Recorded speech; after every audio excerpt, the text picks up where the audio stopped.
मेरा नाम है धीरेन्द्र सिंह और आज की वीडियो में बात करने वाले हैं इंटरनल कंट्रोल के बारे में। इंटरनल कंट्रोल क्या होता है उसको समझने के लिए मैं आपको एक एग्जांपल देता हूँ।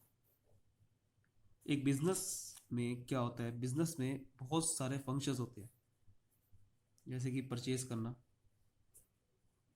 सेल करना, मार्केटिंग करना, फाइनेंस, R&D एटसेट्रा। बहुत सारे फंक्शंस होते हैं। अब इन फंक्शंस को अच्छे से यूटिलाइज करना, अच्छे से कंट्रोल करना, ताकि ये एक बिजनेस में अच्छा परफॉर्म करे। बिजनेस अच्छा परफॉर्म करे उसके लिए सारे फंक्शंस परफॉर्म करना बहुत अच्छे से ज़रूरी है बिजनेस के लिए, तभी बिजनेस अच्छा परफॉर्म कर पाएगा। तो उस बिजनेस को अच्छे से परफॉर्म करना, इन सभी फंक्शंस को कंट्रोल करना, उसी हम कहते हैं इंटरनल कंट्रोल। इंटरनल कंट्रोल मतलब कि जितने भी बिजनेस में फंक्शंस है, बहुत सारे फंक्शंस होते हैं बिजनेस में, जितनी भी एक्टिविटीज़ है उन सब को कंट्रोल करना अच्छे से, ताकि बिजनेस का जो गोल है वो अचीव हो सके। और बिजनेस के जितने भी रिसोर्सेज हैं उसको ऑप्टिमम यूटिलाइज करना, क्योंकि बिजनेस में लिमिटेड रिसोर्सेज होते हैं। रिसोर्सेज मतलब क्या?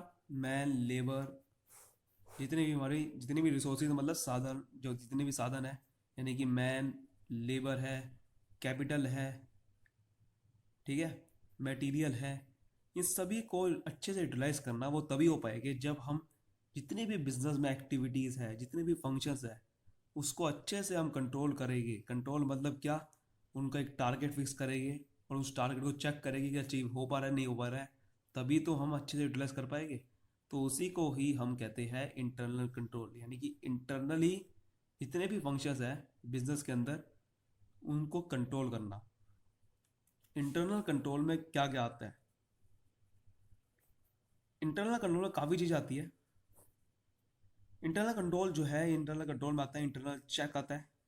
इंटरनल चेक मतलब यानी कि अपने काम को बांटना इस तरीके से कि जितने भी एम्प्लॉयज़ हैं वो अपना काम खुद ही चेक कर लें। दूसरा आता है आपका, जितने भी और भी होते हैं, इंटरनल ऑडिट। इंटरनल ऑडिट आता है, यानी कि इंटरनली जो हम ऑडिट कराते हैं इंटरनल ऑडिटर से, ताकि मैनेजमेंट की जो परफॉर्मेंस है वो इम्प्रूव हो सके। दूसरा ऑल अदर, जितने भी ऑल अदर कंट्रोल है वो सारे आ जाते हैं इंटरनल कंट्रोल में, यानी कि कैश कंट्रोल, गुड्स कंट्रोल, ठीक है, इन्वेंट्री कंट्रोल, जितने भी कंट्रोल सिस्टम है और वो सब इसके अंदर आ जाते हैं। इंटरनल कंट्रोल जो है वो दरअसल फोकस करता है इन तीन कंट्रोल पे: ऑर्गेनाइजेशन कंट्रोल, अकाउंटिंग कंट्रोल, ठीक है, अकाउंटिंग को कंट्रोल करना, और तीसरा है एडमिनिस्ट्रेटिव कंट्रोल, ठीक है, एडमिनिस्ट्रेटिव कंट्रोल। तो ये तीन तरीके के कंट्रोल होते हैं इंटरनल कंट्रोल में।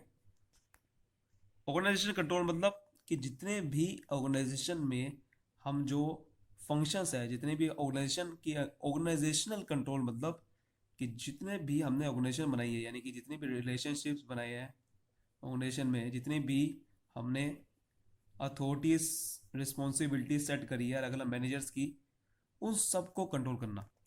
मतलब कि अपने काम को ऑर्गेनाइजेशन में बांटना और अपने अपने अलग अलग डिपार्टमेंट बनाना,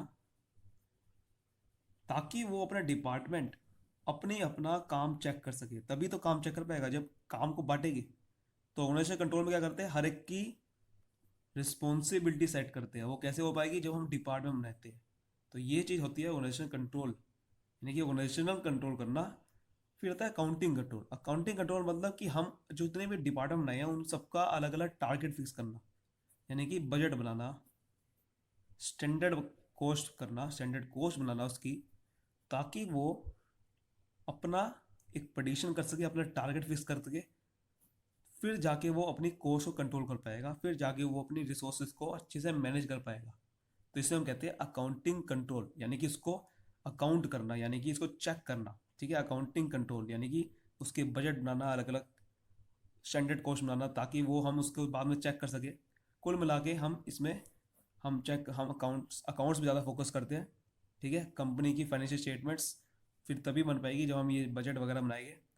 एडमिनिस्ट्रेटिव कंट्रोल, इसमें आता है कि आपका जो अकाउंट्स है, आप जितने भी अकाउंट्स आपके, ठीक है, कंट्रोल अकाउंट्स है, जितने भी आपके फाइनेंशियल अकाउंट्स है, उनको कंट्रोल करना, और जितने भी हमारे एडमिनिस्ट्रेशन की जितने भी खर्चे होते हैं उनको कंट्रोल करना, उनको और अच्छे से अपनी एफिशिएंसी बढ़ाना। जो एडमिनिस्ट्रेशन होती है ना, जितनी भी अपनी एडमिनिस्ट्रेटिव जितनी भी मैनेजमेंट है अपनी, वो अपनी एफिशिएंसी बढ़ा सके, वो होता है एडमिनिस्ट्रेटिव कंट्रोल।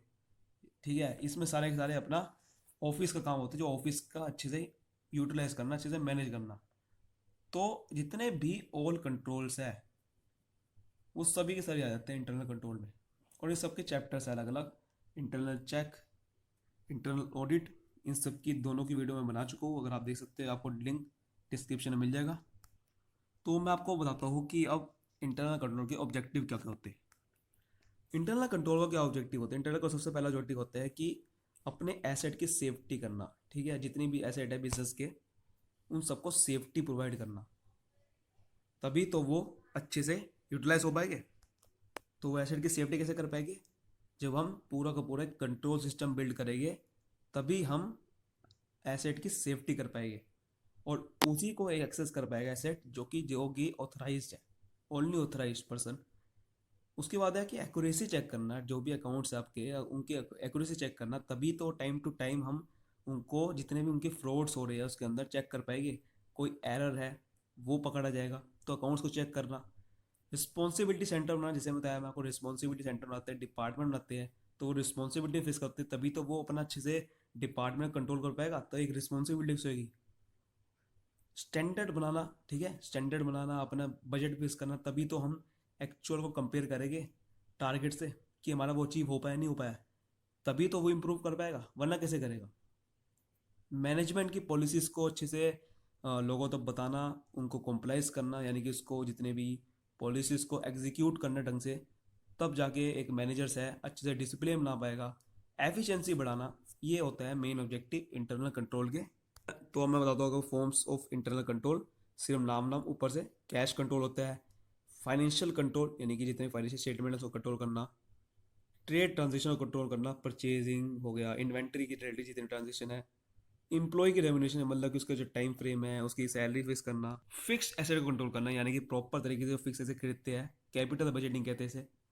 इन्वेस्टमेंट कंट्रोल करना, क्योंकि इन्वेस्टमेंट बहुत ज़रूरी है, इन्वेस्टमेंट किस तरीके से कर पाए कम से कम पैसे में ज़्यादा रिटर्न आ पाए।